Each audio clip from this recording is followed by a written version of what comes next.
Alright, so as far as spending money from the last video, most kids will bring probably $40 to $70 is what the pastor over at First Baptist Lapeer said. He's one of the guys that's in charge of the camp.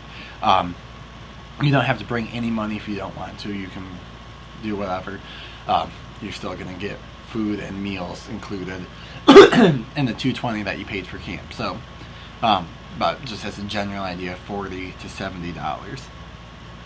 So as far as supervision goes, which is this video, I'm going to be the counselor and staying in the cabin with the guys from Union Lake.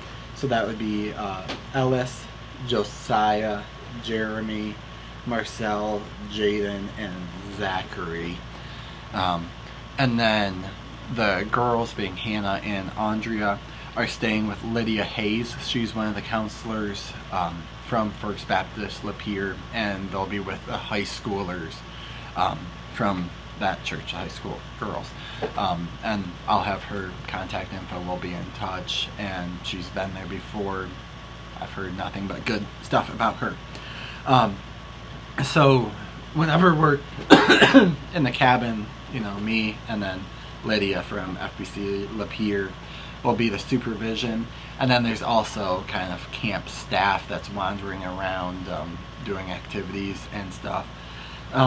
There'll be 3 churches there for the teens. It's Lapeer, us, and I can't think of the third one off the top of my head, but that will be about 40 middle school, high school students total.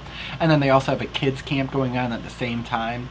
We'll only cross paths, you know, in the dining hall, but there will be 60 some kids there and supervision. And then Covenant Hills Campground, they'll have other campers going on, but they should, you know, stay away from us. So there's always going to be lots of people walking around.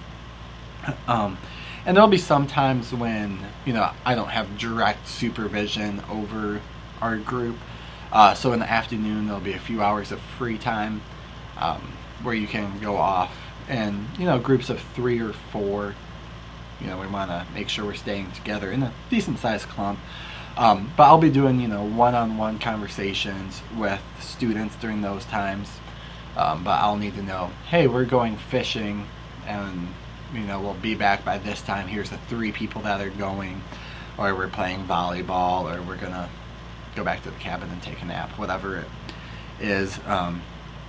Actually, I think you can't go back to the cabins during free time, but that's beside the point. And then in the mornings, there's counselor meetings for like 30 minutes in the beginning, and then get shorter during the week. So the staff will be walking around like in the cabin villages, but no one's in the cabin, but there's going to be stuff for you to be doing. It's when we need to get cleaned up, because they do cabin checks every day, getting ready for the day, packing your stuff, things like that. Also, there's no visiting, so parents, if you're like, I wonder if I can just come up and see my kid one day, they don't allow that for a couple of reasons. Just practically, you know, we have to pay for everyone who comes into the campground, so they don't want to be hit with that charge. Philosophically, the idea is to get away for the week, so it kind of hurts the philosophy of camp. And then just safety, we have to have background checks on everyone that has contact with the students, and there's legal protections there for the students. So parents or other visitors can't come into camp just for one day. And like I said, there's lots of people wandering around, so there'll be supervision, and then we're old enough where we can be together in groups of 3 or 4.